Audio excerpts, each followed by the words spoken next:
Hello and welcome. I'm J.Ishiro Finney, and sitting beside me here is my lovely wife.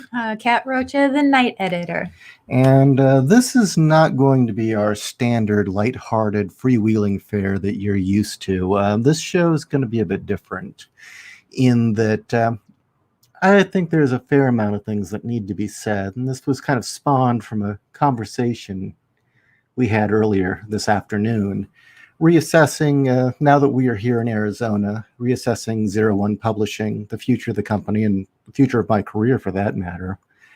And we thought the best thing we could do to start this off is go live, share it.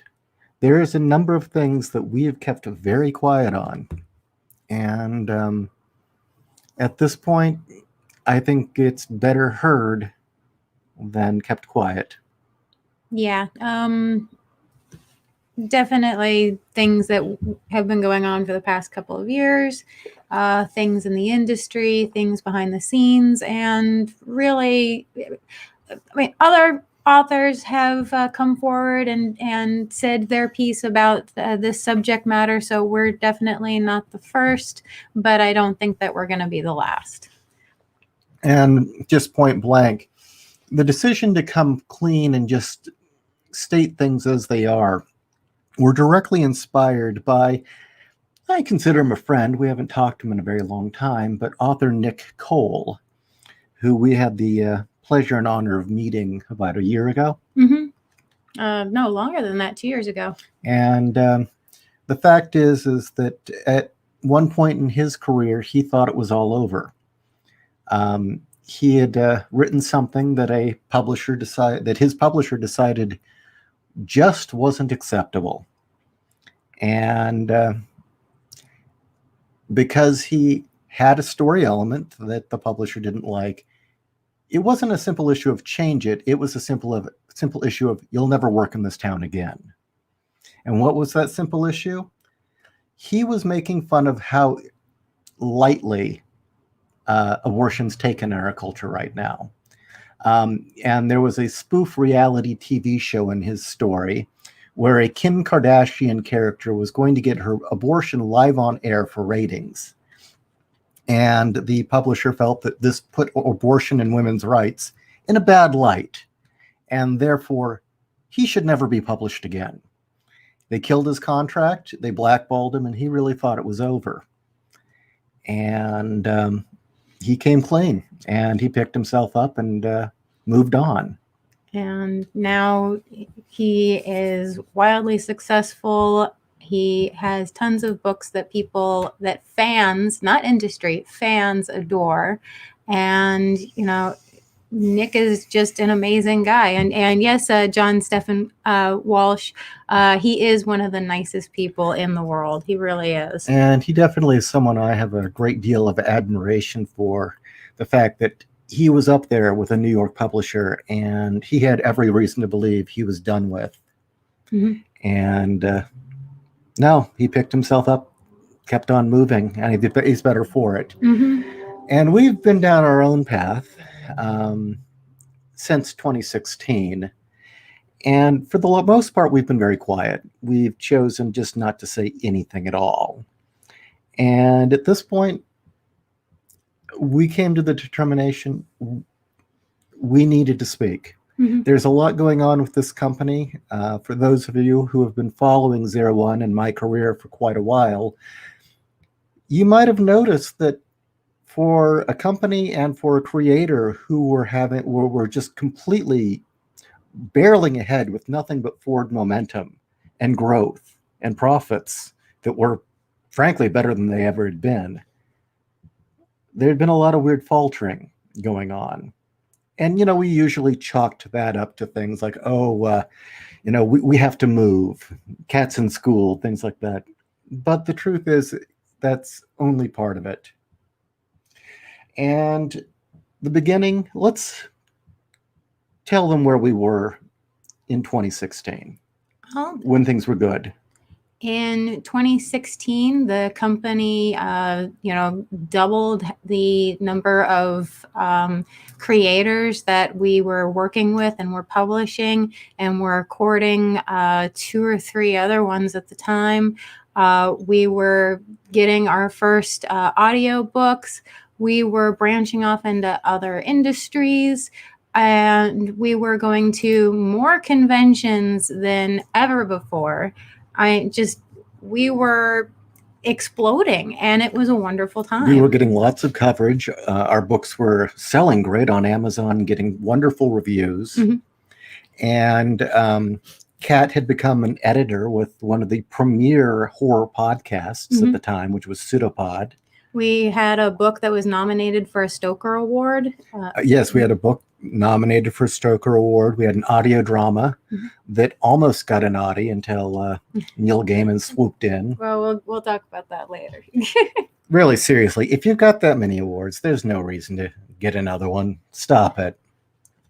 But everything just seemed to be pointed in the right direction for us. It was wonderful. You were about to go full-time with the company. You were going to quit your part-time. Yeah. I was going part-time with my job, wanting to move to doing 01 full-time. I living the dream, right? This is what every entrepreneur wants, is to be able to have their job sustain them. And it was great. And even though we were very aware that the wokeness thing had become a problem, I kind of pin it as 2012 was the year that it really started to become a problem, but we'd been aware of it since 2009 at least. Well, we were even, turning it to our advantage there for a while. Yeah, we were the company that would publish you if no one else would. Well, not only that, but our tagline was "No safe space." We were going to embrace this notion that if you need to have your hand held while reading anything, regardless of what the subject matter was, then maybe you shouldn't be reading at all. And our books just weren't for you. It was a warning, just like the red lips of the oh crap, what are they called in Dune? The Sappho juice, the mentats. Yeah, the mentats. It is a warning, but also a greeting. It was to tell people this is where you want to be if you want books with balls. And vivid, violent, visceral, real, uncut. And that was also, I knew it was going to happen, but I didn't realize to what degree. It was us flat out coming out and saying, our books are going to challenge you, is I think what started the blackballing. And we said, look, other companies are politically correct. If you want to read something that isn't, our company's for you. When you want something a bit spicier, you come to us. And for quite a while, that there was enough live and let live that was okay. People didn't like it, but it worked, and certainly writers wanted to be published by us. Writers wanted to be published by us. Readers were like, oh, thank God you're not woke. And they knew to come to us. And also at conventions, all people had to do is see the tagline and know our books weren't for them. I didn't waste my time trying to pitch to them. They didn't waste their time coming to my table. Or they saw the tagline and said, okay, well, these books aren't going to talk down to me, or these books aren't going to be politically correct. They're going to have what I want. Exactly. And I mean, we're not talking that our work was, exploitive or porn. That was not the point. The point was, this was R-rated material for mature readers who could handle something like, say, a Clive Barker novel. No, exactly. And then the orange one got elected. And overnight, the backlash and the rage toward anything even remotely out of step with the far left became a target. And literally overnight, we lost all our contacts. You go down the list. Friends stopped talking to us. That was the thing. 2016 was the big year for making contacts, meeting people. you know, going to industry shows. We went to 3 different shows that were specifically for the publishing industry and met so many great people, seemingly great people, while we were there. And the second Trump derangement syndrome kicked in, and whether they themselves suffered for it or not, the industry did. And nobody wanted to talk to us, and it really was overnight. Our Nobody own wanted to talk writers to us. that we had brought on wanted nothing to do with us. Mm-hmm. Even though we were the ones willing to publish the book that the PC publishers wouldn't. Yeah. Just it and it wasn't a slow decline. It wasn't a slow, back away ostracization. It was simply, the line was cut and we were dead in the water. And the fans, thank God for all you fans. If any of you out there were those who are following us during that time, the fans stuck with us, and I appreciate you all for that. But as far as growing the company, no. Well, every turn we had a full year of almost nothing. Mm-hmm. We couldn't even advertise. No, we couldn't advertise. So talk a little bit more about how all the contacts suddenly just turned on you. Well, people that you had broken your back for. People I had been talking to about distribution opportunities stopped talking to me. Other publishers where we were going to do collaborations, sharing talent, doing crossover anthologies, stopped returning my emails. Just you go down the list, people stopped talking to us. And when we would see them at conventions, it was the, oh, hi, yeah, oh, you're that person, suddenly pretending that they didn't know me. And then there was the Horror Writers Association, which was for a time a really great thing. It was a great thing, but politics and wokeness, and specifically man-hating for some weird reason, became rampant. And where I know with all award shows, politics is always going to be there. I'm not stupid. I know how these things work. I also saw how they did the voting on there. I know it is far from unbiased, but they at least did try to give people a fair shake. And then if you did make it to the top, that's when it tended to be the popularity contest. After 2016, no, slowly but surely, it was no longer, it didn't matter what book you put out, how good it was, how much people loved it, how many people you had vote for you. If you weren't in with the popular crowd, you didn't get an award. Yeah, that's simple. And the Horror Writers Association had always had its issues, but once the founder died and those 2 busybody women just kind of appointed themselves as dictators, it was over. I mean, I had been scheduled to give a presentation at the convention, remember? Yeah. And suddenly at the last minute, my time was changed. I was shoved into a room. Nobody knew where I was. I didn't get the projector I needed. You didn't get any of the equipment. And when we we had to fight one of the room monitors to keep the equipment. That was, just completely unforgivable. And so we had to pull up stakes and leave that. It was like suddenly yet another whole circle of friends and connections and organizations we had great friendships with or relations with were gone. Regarding Pseudopod, do you care to mention why you left? Or is that a little too touchy? I left Pseudopod because gender politics were taking precedent over good stories. And I know this because I was slush reading for them. And I caught a story, and I do mean caught. Now, everybody's entitled to their opinion. I've said it on Night Editor. Slush reading, a huge chunk of it is opinion. So I do understand that.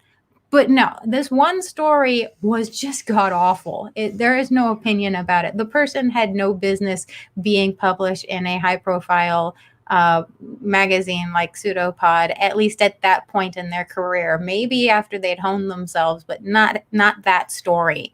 And I turned it down. And the very next month, I heard it on Pseudopod. And I asked them, I'm like, this piece, was it edited? Because I mean, it sounded just as bad as when I turned it down. And they said, well, we needed a woman for this month. Remember, they started accepting romance stories that had nothing to do with horror or sci-fi because they needed more women. Oh, that was after I had left, thank God. Then there was their whole Artemis Rising month, which was the Women in Horror month. And the ridiculous part is you go down the list of each episode, about 60% of all the episodes were female writers anyway, so why did they need a woman's month? And they were having such a hard time filling that month that suddenly more and more of the budget, and more, they were actually spending a whole year just to fill one month and neglecting everything else. But then when it started to turn into a witch hunt, accusations were made, and you said no, you wouldn't take part in that. No. That was the end of it.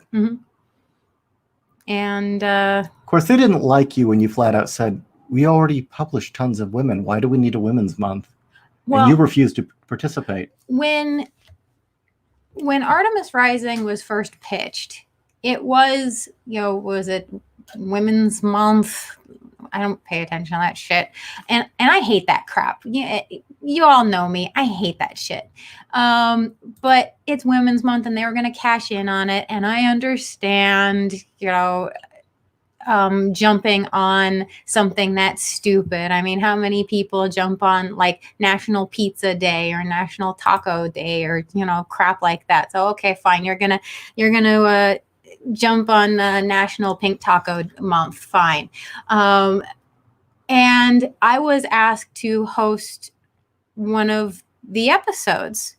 And I told them I don't feel comfortable doing that because I don't promote, just female. They're like, well, you're the one who found this one particular story. That's why we want you to host it. And you can say something nice about it. And I'm like, okay, fine, but I'm not bringing up Women's Month. I refuse. I'm going to talk about how good the story is. And so I did that. And then they're like, okay, great. Can you do it next month too? And I'm like, but next month's not a special Women's Month. They're like, yes, it is. We've extended it. It's like, you've extended it? This is the kind of thing. Feminism. It's about it's about equality. Really. And so basically a book that has no fucks to give, if you have a company that has no fucks to give, if you have a good story, we want it. And we were telling people, we don't care who or what you are. As long as you have a good story, we want it. We don't care about your politics. We don't care about who you are physically, or your race. None of that matters. It's got to be a good story. Yeah, can you tell a good story? And more and more, the industry, not fans, the industry was saying, we don't want you. We want to sell an agenda. And this bullshit. And then even our local bookstore, Mysterious Galaxy. Get to that. You actually called them out on that. Okay. Yeah, why not? Well, hey, they sold it, so the owners don't own it anymore. Mysterious Galaxy, God.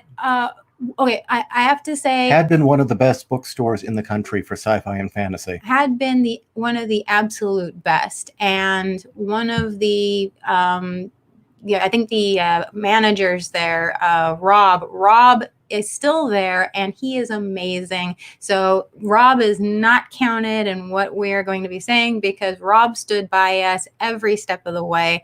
Rob is an amazing guy, but slowly but surely we started noticing that our books were disappearing off the shelf, and which was ridiculous because our sales, as far as local titles, we were among the best selling in general, local or comics otherwise. Yeah. And but they were disappearing off the shelf. And I would understand if they needed to make room for other titles, but they didn't. And then we were told, well, we're shuffling the store around. We're going to have a locals only section. And they did. But slowly but surely, even that started dwindling. And then we started not being invited to the local author events. And when we would have events and signings, and Ishii would do panels like classes on writing They'd always say they would promote it, and they never did. Yeah, and they never did. We had, the first class, we had 3 people, and that was because they happened to just stumble in and thought that it was fascinating. And the second time, nobody showed up. And it wasn't for lack on our part. It was also, the store didn't promote it. And it became very clear that unless you were part of the woke brigade, your books weren't going to be stocked anymore. No, and let's just say if you were a Baen publisher, there was a fair chance, or if you were published by Baen, there was a fair chance your books were not going to be welcome there. And it finally culminated in the store shifting gears, deciding to cater more to the romance novel industry, and all comic books and a lot of speculative fiction got taken out, and we were no longer welcome. But the feminist stuff stayed. Well, romance shit. No, even the feminist sci-fi stayed, remember? Oh, yeah. So that and Scalzi. Fucking Scalzi. But then he wears a dress, so... yeah. So, yeah, again, everywhere we looked, everywhere we turned, pretty much, we got blackballed. Yeah. Either people didn't want to talk to us or treated us like we were the enemy. And again, it's not for lack of trying. This is not whining. It's not like we weren't trying to get out there. And keep in mind, we didn't beat any political drum. It never came up. Our politics we're not politically correct. We care about stories, not ethnicities, not about genders or sexual preferences, or what words are correct. We care about stories. Like the Sadist Bible. It is subversive, and I hate that word now, but it was subversive before the word subversive was stupid. Sadist Bible is up there with Clive Barker's work as far as the subject matter that it covers. And despite it having a meaningless, gratuitous, dumb rednecks in a Waffle House talking about Obama and conspiracy theories. Don't put it down. Well, no, I was going to say, even though I thought that scene was really pointless, it did give you insight into the character's mindset. Well, that's why I liked that scene, because it did give you insight as to who she was, where she was going, or why she was going there, and the type of life that she was, trying to escape. And so, yeah, I didn't care. It was part of the story. It belonged there. Mm-hmm. Yeah, there is no filler or fluff in that book. And yes, you can say there's politics, but I can't say the book chooses sides when it comes to politics. But because there is violence that involves women, oh man, the reviews. Oh yeah. Was it once that this book should be banned? There was the review that said whoever wrote this hates women. Yeah, and it's written by a woman, Nicole Cushing. And that was the thing that got me, is normally I would have been ecstatic to get a review that says this book should be banned. It's like, fuck yeah, I'm doing my job. I'm making people think or making them uncomfortable.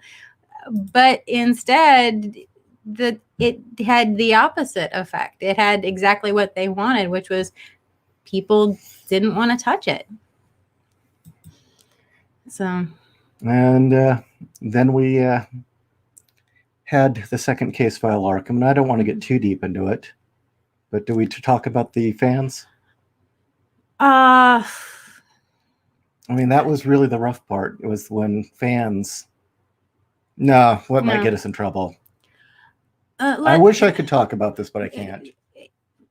Case File Arkham had some rough things happen, and it made a lot of fans not want to pick up the book. Yeah. And that was And probably, it had nothing to do with the content of the book. and that was probably one of the most gut-punching thing. That was the final straw, really. That was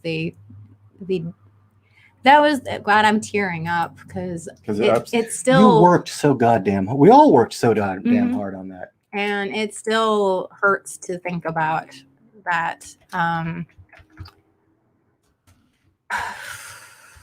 mean,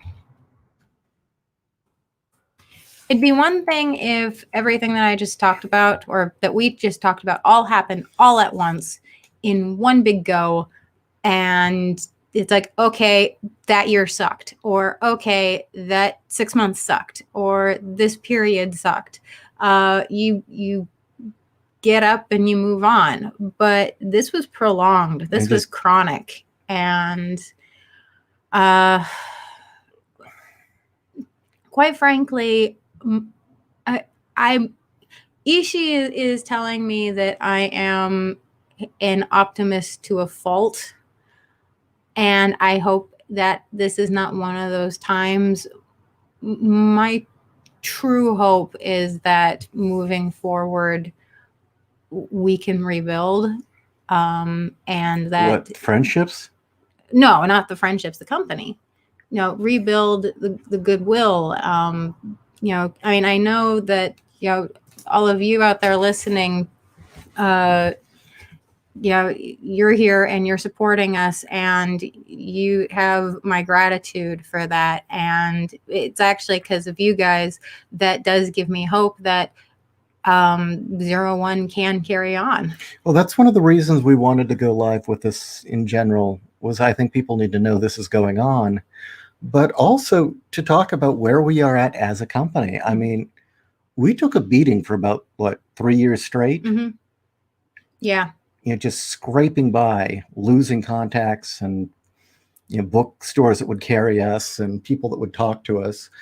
And there's also the element of it being thoroughly demoralizing.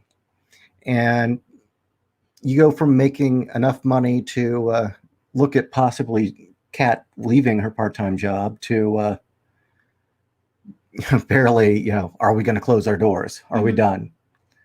All because of an election, and because people are,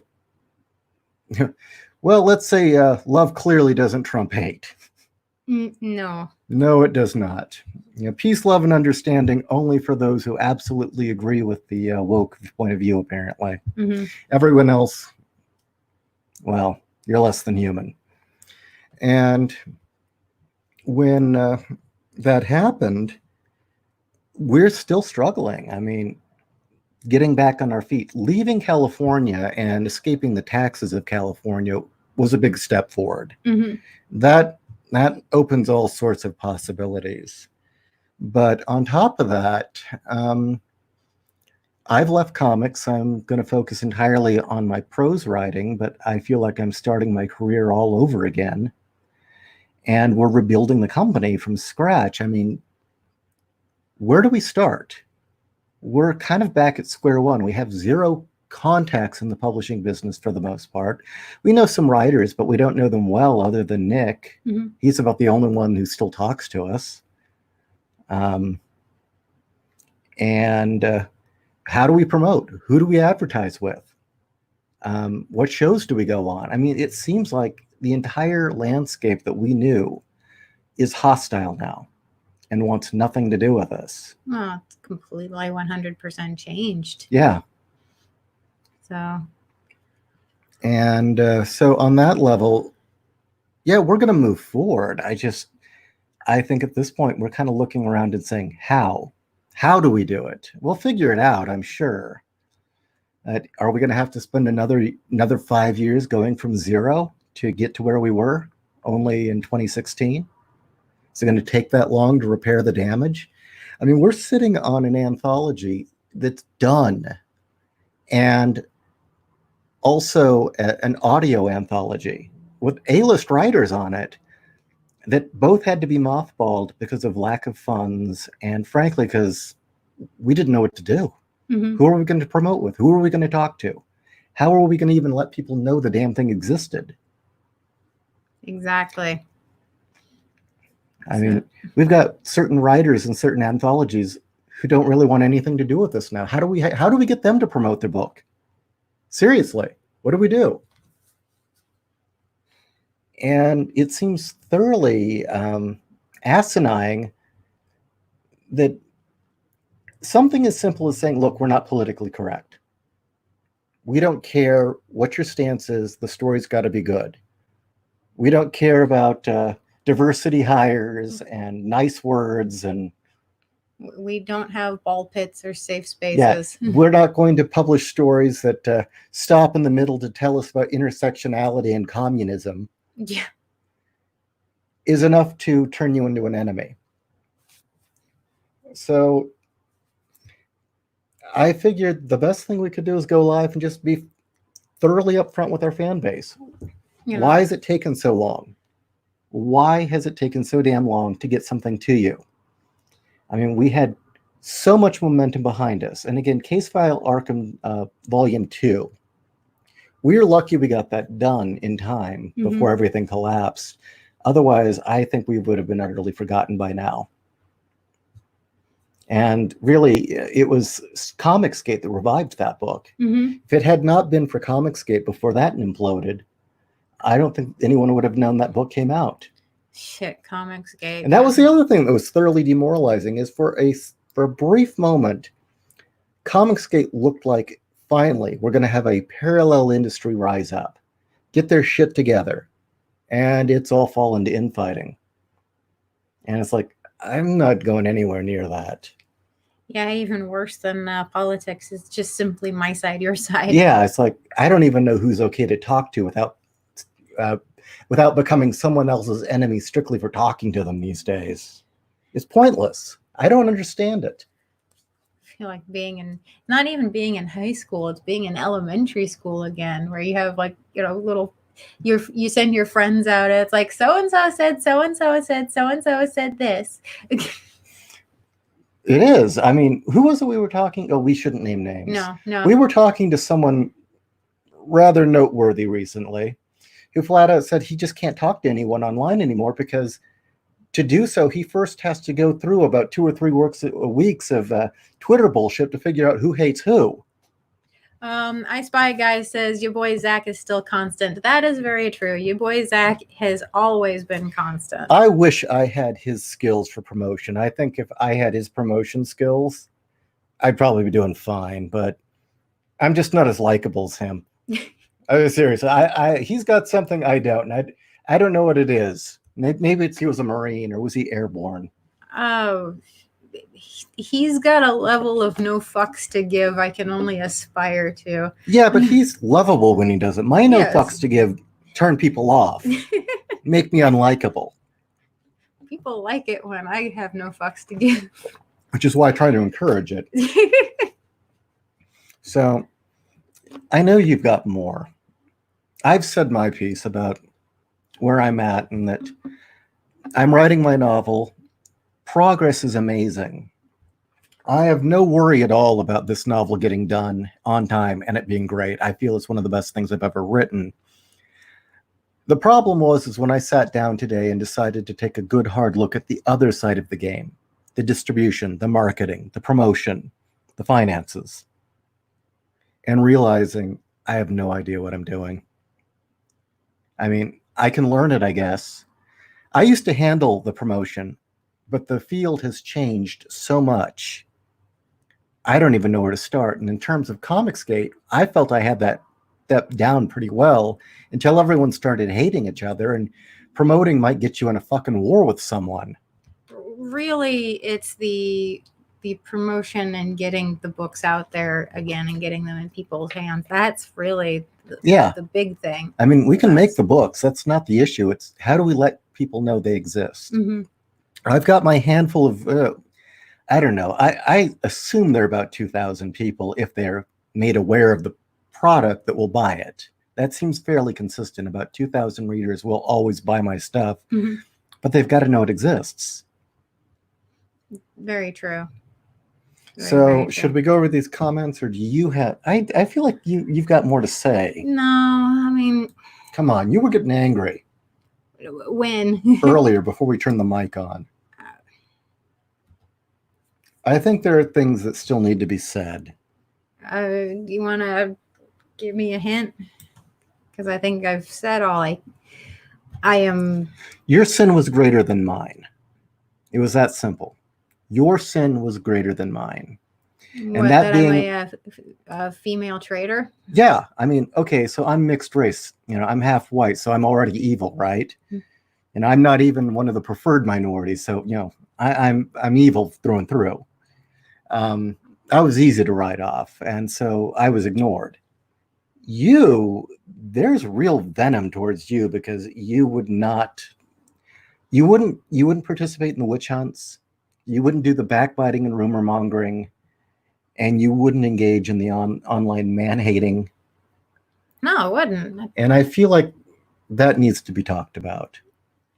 Well, yeah, and I think I am luckier than most in that what I experienced is mostly ostracization. I can't say this word. Shunning is a public shunning, and just plain we're not talking to this person, where others have full on been harassed and trolled and run out of town and had threats. So I count myself lucky on that part. But to have people just that had been friendly and had been wanting to do business. That's the thing, wanting to do business with me, where we had set up, through email that we were going to have meetings, and those meetings never happened. And then my emails weren't, responded back to. Other publishers who, we would exchange, books that different creators that we worked with did, and just basically each headhunting and share information and share cross promote. Going to publishing industry conventions and meeting with librarians and talking to the librarians about how to get our books into libraries, and those meetings going nowhere. And I know I'm not an idiot. I know how these things go. There's always going to be a percentage of the people that you talk to where it doesn't go anywhere. I know how this is. Yeah, I've been working in comics since 2006. I totally know how this works.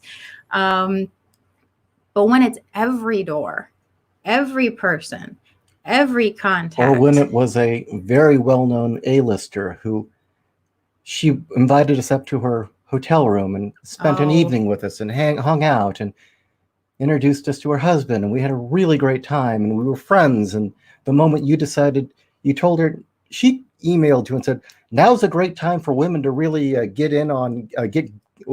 good gigs at the big two, because they really want to appeal to the feminist audience. You should get in on this. And you said, I refuse. And that was it. Well, I told her flat out, I refuse to get hired based solely on my gender. I want to be hired because of my talent. And you were no longer friends. Yeah, instantly. She didn't return my emails. She didn't return my calls. Yeah. And suddenly, the big one was going to a convention, and she was behind the table, and I went over to say hi, and suddenly she was too busy to talk to me.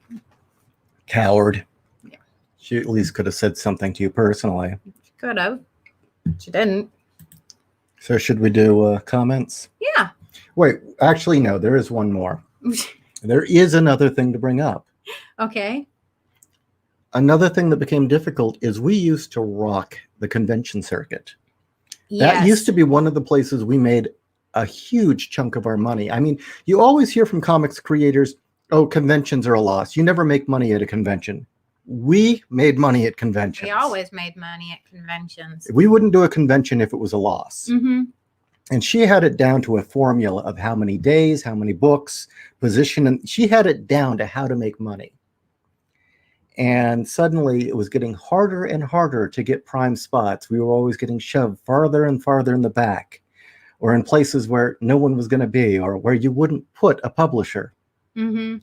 And I think the real wake-up call was when our best convention, which had been Emerald City, the one year it went bad. I mean, we only broke even, and we knew that, change was in the air. Well, I had to fight for the space, for one. Oh, yeah, they didn't want to give it back to you. No, they didn't. They wanted to put us in this weird corner where no one was going to be. I'm like, no, look. We had reserved it and paid a year prior, and Yeah. yet they didn't want us out there. Yeah, they didn't want us out there. One guy finally was very nice. I can't remember what his name was. He did get us our space. He said, I can't get you the space that you wanted, but how's this space? And the space that he found was just as good. So I was happy. Well, actually, it was better because it was against a wall, so we didn't have to worry about anybody behind us. But do you remember what it took to get to that point?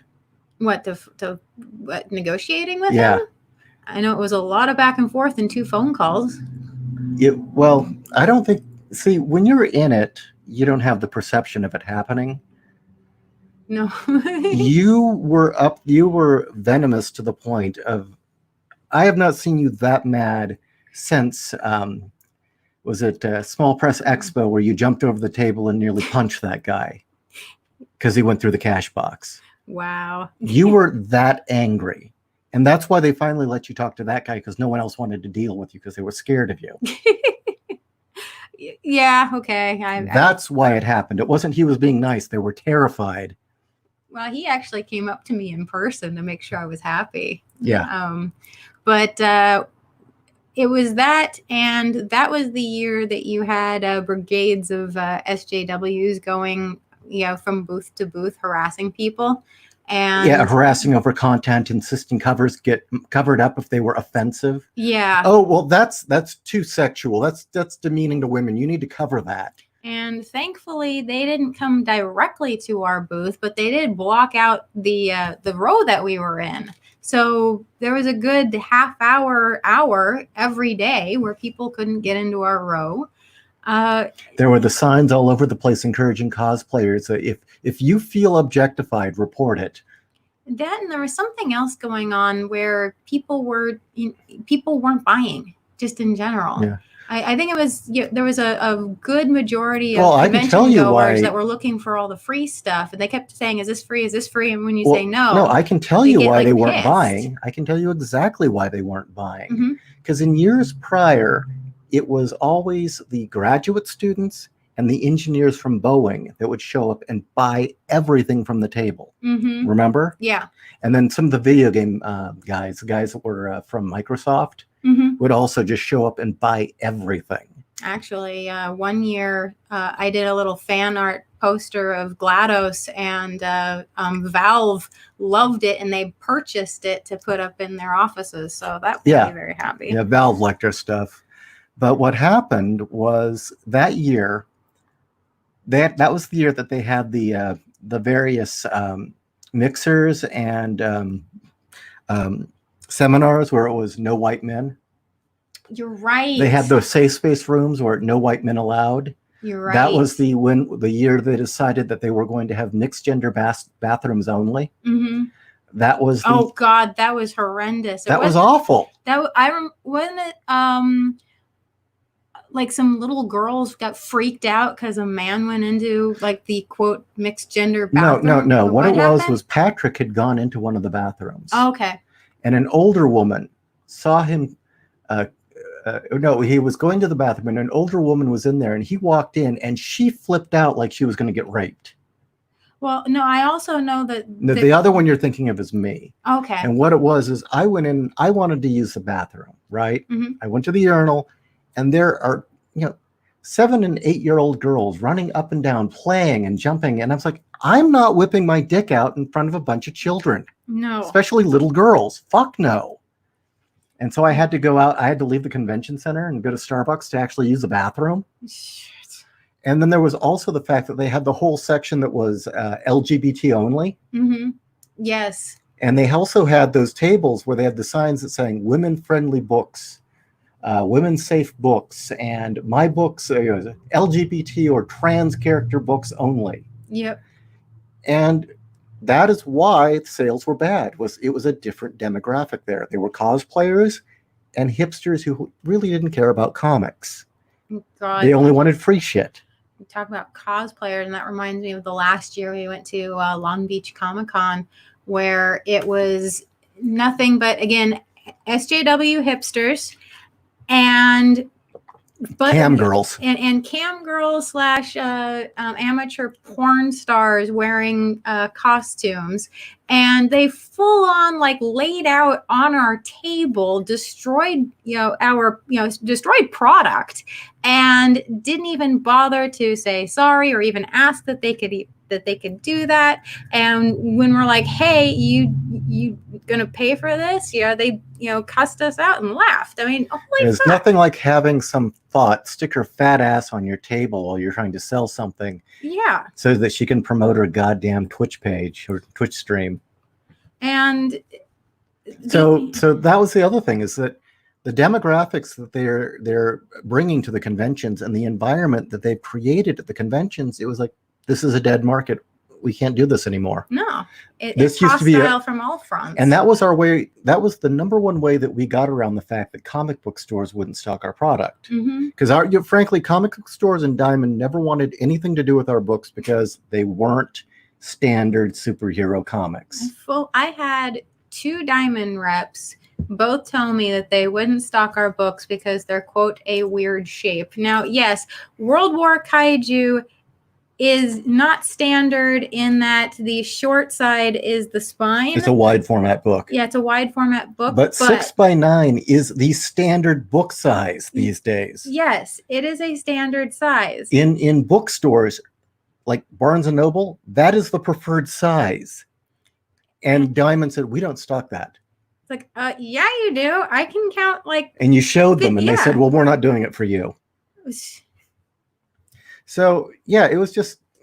Oh, fuck them, they're dead. Yeah, they are dead and they deserve it. And that's another reason I really don't have... I have shed no tears over the fall of comic book stores.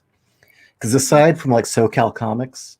Yeah. Aside from them, I mean, I'm sure, many of you have your favorite bookstore that is good, and I don't want to see those stores close. LCSs have been nothing but hostile, or just... They didn't want our books, so screw it. I don't care.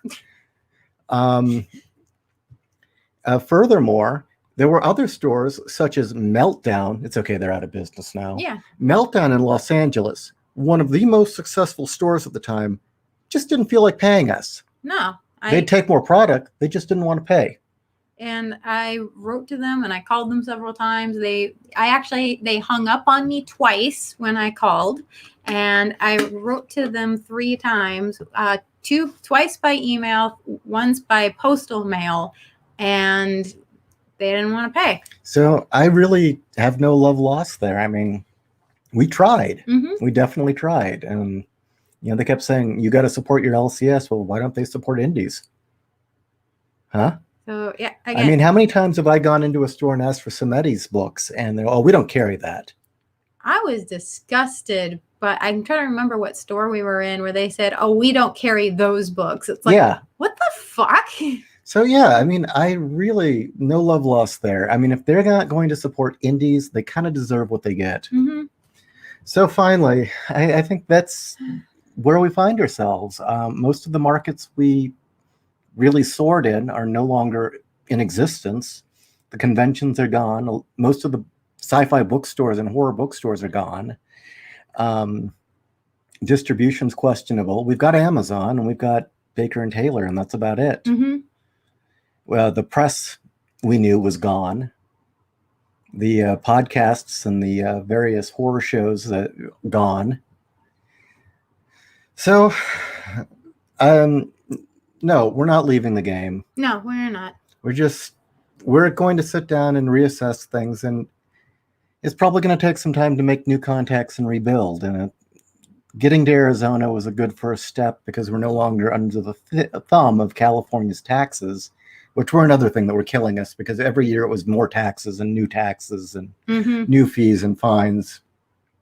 So let's start answering these. Okay, Owen, I hope this isn't about you guys giving up. I love you guys and I don't want to see you go. No, Owen, no, we're not giving up. We are totally not giving up. We will stay. We still have many stories to tell, perhaps one with Guyver. Who knows? But we're not going anywhere. I'm quite a ways off before I take my 357 writer retirement. No, please don't. Please don't. Oh, you don't want me to have a Hunter S. Thompson ending? No, especially You don't want to shoot me out of a cannon after I've been burned? Although I do picture you wanting to have your ashes shot back to Zeta Reticula. And reassembled? Yeah.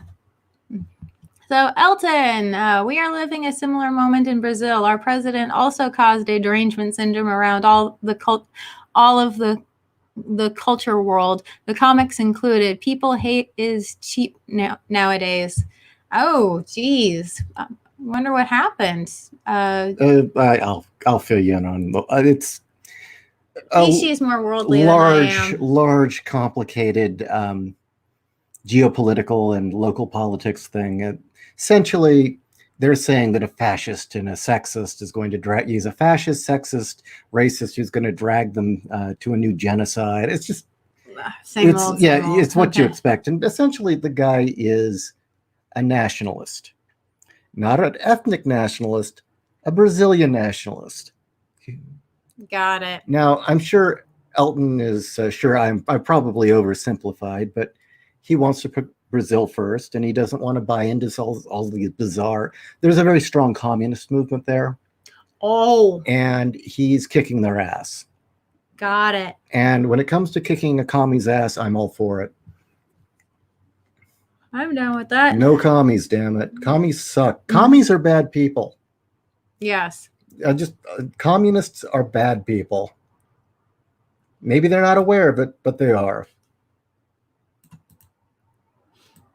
CJ, the high school gossip girl crap in publishing is horrible. I saw it in the Hugo Awards. Oh, God, yes. Yeah, it's like, why even bother? Mm-hmm.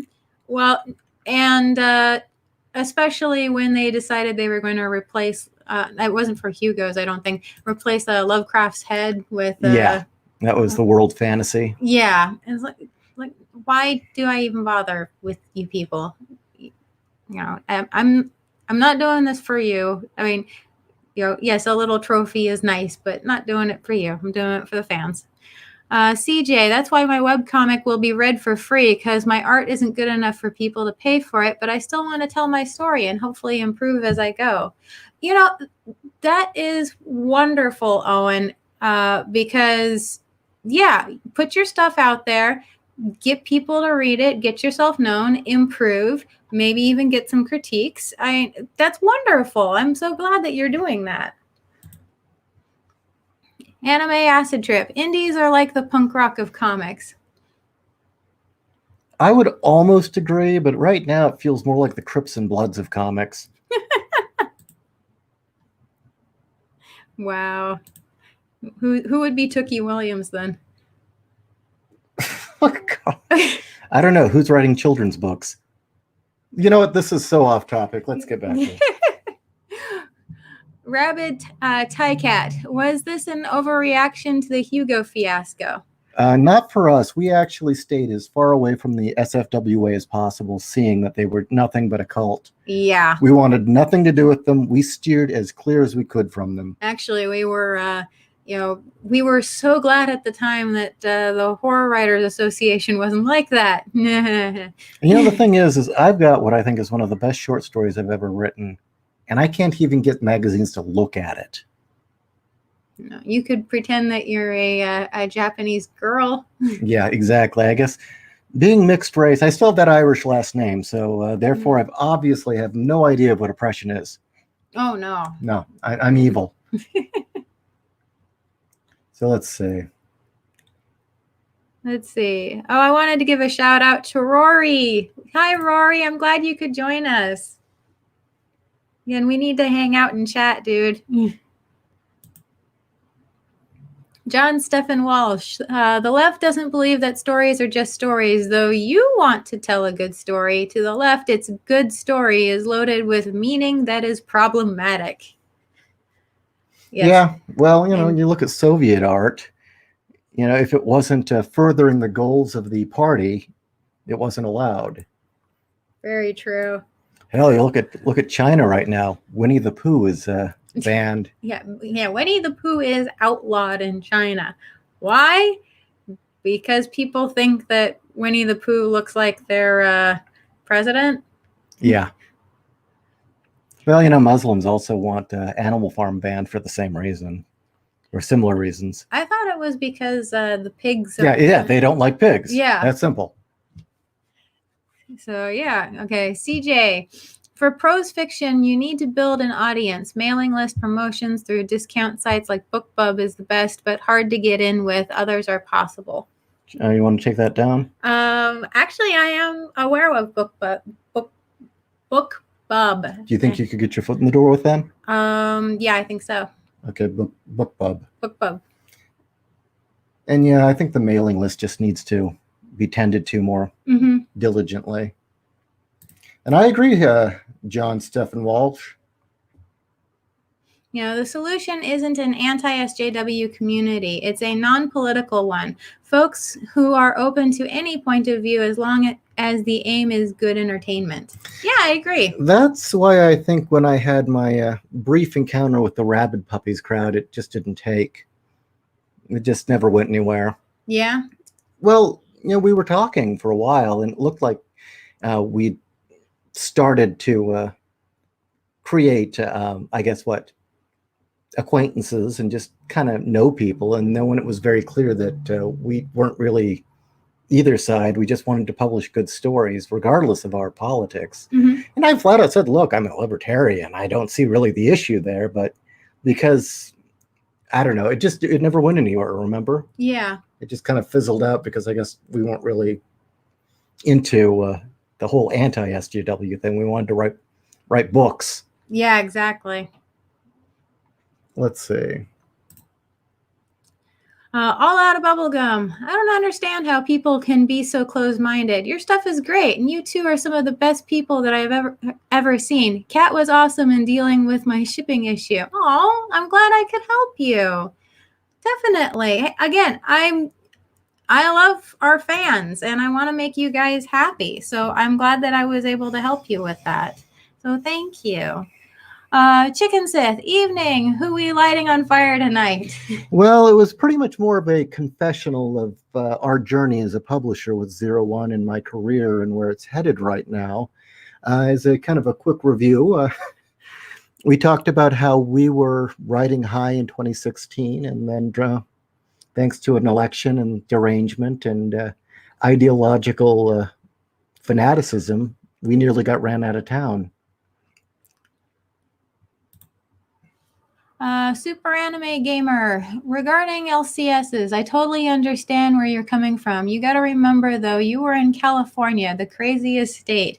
I really do hate that the bad ones overshadow the good ones. That is very much so a good point. I knew California was different than the rest of the country, but it's not until you actually start traveling the rest of the country or then move to another state that you really realize that. So yes, that is very true. The weird thing is now that I'm living in Mesa, right? Mesa, Arizona, and we occasionally go over to Phoenix. The weird thing about it, and I know that statement is California being different, is the environment here, the attitudes, just how laid back it is, just nobody fucks with anybody. Yeah. Really reminds me of living in the suburbs in like the early 80s. That's what it reminds me of. It even looks like it.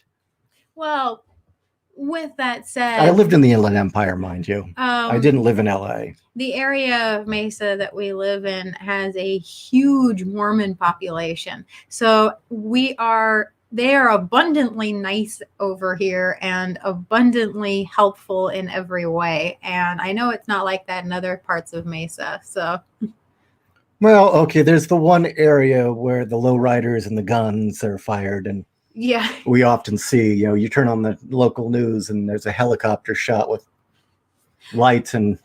Actually, apparently that area. Yeah, it's weird. There's like one area in Mesa where all the crime's contained and it doesn't leave. No, it doesn't. It's all right in that one spot. And it's all car theft, not jackings, car theft and domestics. That's most of what happens over there. Yeah. So actually, That's the other thing is I'm used to California where you look at the demographics of crime in a certain area. And it just bleeds all over the place. Well, it bleeds all over the place, but it's mostly, stabbing, gun violence, carjacking, assault with a deadly weapon. You have all these assaults and other things like that. I looked at the demographics for Mesa as a whole when trying to find a place to live, and like the worst crimes were, again, car theft, breaking into a trunk and stealing what was in it. Okay, holding up a gas station, fine. That happens. But it's all in that one. It's either in that one area or that area that butts up next to the reservation. Yeah. Otherwise, most of the crime is all domestic shit. Yeah. It's contained within people who know each other, who are pissed at each other. It could be the fact that everybody has guns. The crime doesn't really bleed over because they know it'll happen. And the gun violence is minimal. Yeah. It happens, but well, as I said last time, that unlike California, where if someone was taller than you or was ripped or was kind of a meathead, they were itching for a fight. Uh-huh. People don't do that here. No. People aren't itching for a fight. They're kind of realize that you might pop them. They would rather talk to you. So anyway, I think that's about it.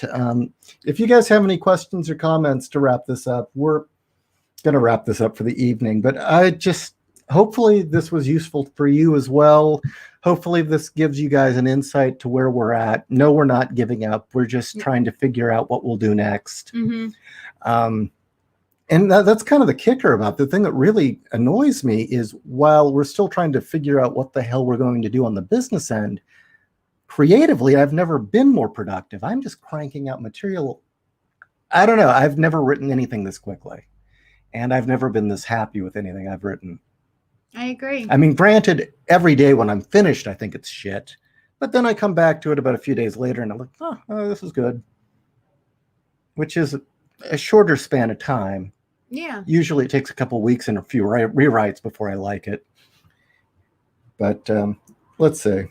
The curse of being a writer. And if you guys, actually, there is one other bit of news because I noticed there are a lot of writers in the chat right now. If you're still listening before we wrap up, we do our show, The Writers' Room, which is essentially a writers' roundtable. Although we're planning to change the format. We want to do twice a month. It'll be the roundtable with Buddy Lord and William. Mm-hmm.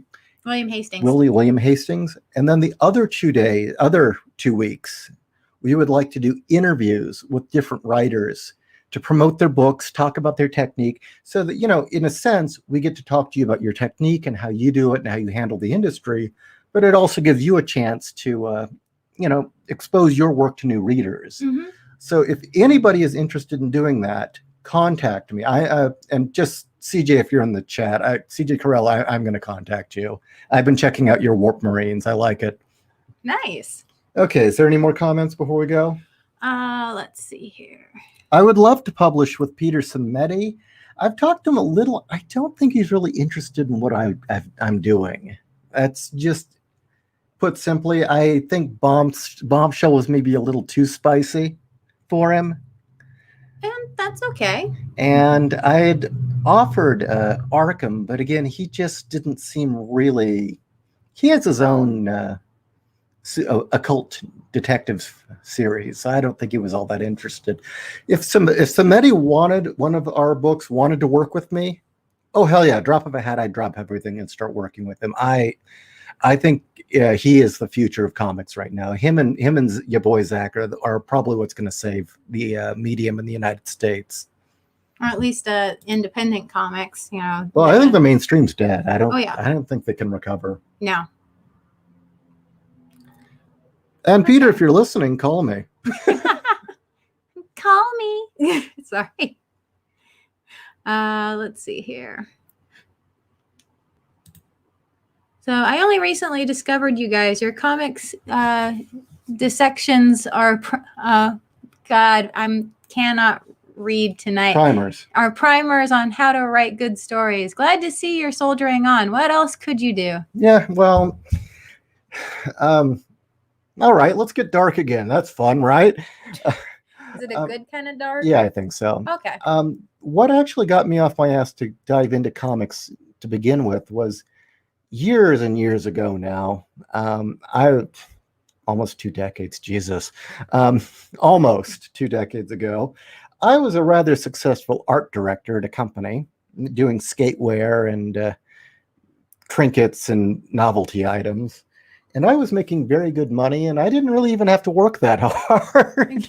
It should have been what somebody would consider an ideal job. Good pay, and you were done with your work within 5 hours. Now, I had to stay in the chair, unfortunately, but... Well, I don't think staying in the chair would have been so bad if your boss wouldn't let you do anything else. You know, yeah. You had to stare at a blank screen for 3 hours. Well, the amount of acting out I started doing, I'm surprised you didn't fire me. You know, he'd come in and I'd have a, what is it, pinupfiles.com on the screen just to see him react, or I'd be playing video games to see if he'd, long as I was there apparently, but he would not let me work on my writing. And I was working my ass off on some other stuff as well. And I realized, you know, I could be miserable in a comfortable job for the rest of my life. And I was kind of getting to the point of, well,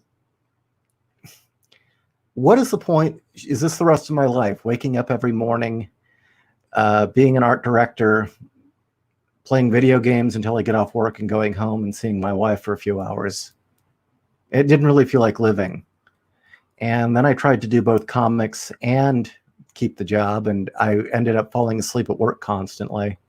And being that when my mind wants to do something, it's going to do it whether I like it or not, I eventually got fired by telling my supervisor to go fuck himself.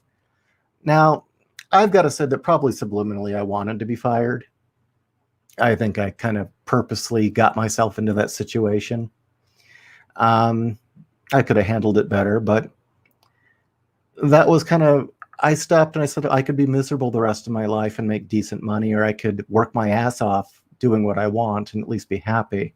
And I got to admit, when I started thinking, was this going to be the next 50 years, I started getting kind of suicidal. I was like, well, shit, maybe I should just take a bunch of pills and drink something then. What's the point?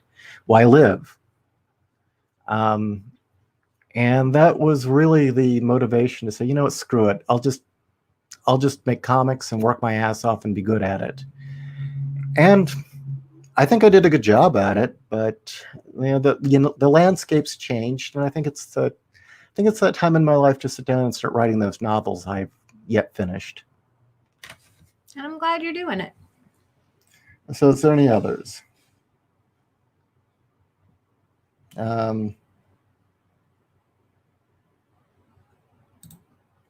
Also, do you improve my pitch?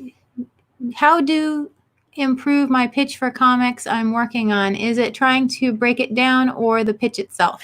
Okay, that's either a writer's room or another editor in the Alien episode. I think really the writer's room, we should break that down as an episode. I think so. I mean, last week it was Kronk's question, and that was a great show, so why not? Okay, well, we'll do a... the art of the pitch. Yeah. Which is an art form.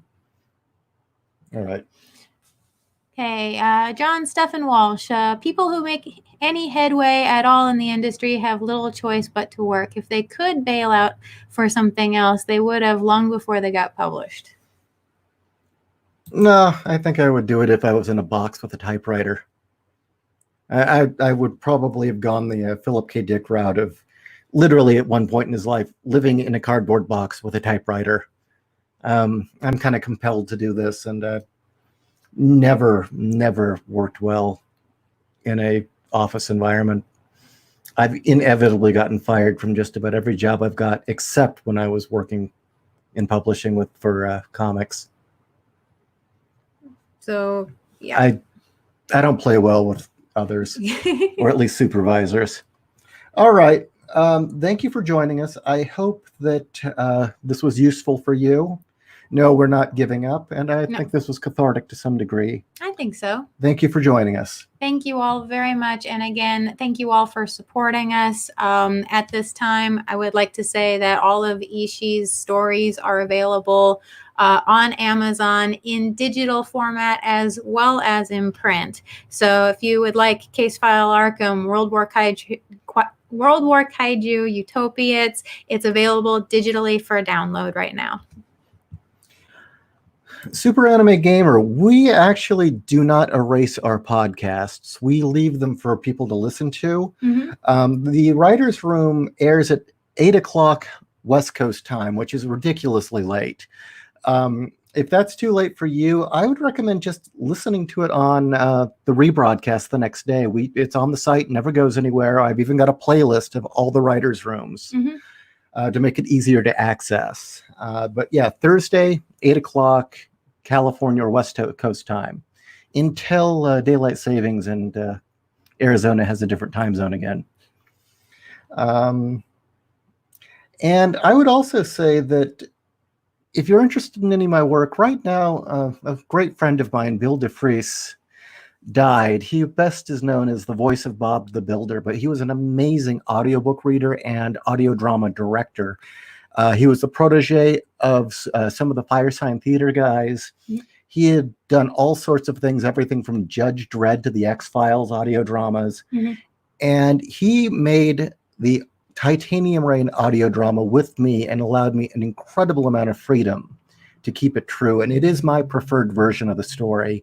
So if you want to help the company out, what is it, Pocket Universe Media, go on to Audible or to Amazon and get my Titanium Rain audio drama. It will help them out, keep them in business, and hopefully just, I would really like to hear you guys hear what Bill and I did together. He was an amazing guy, and he'll be missed. All right. Good night, guys. Good night.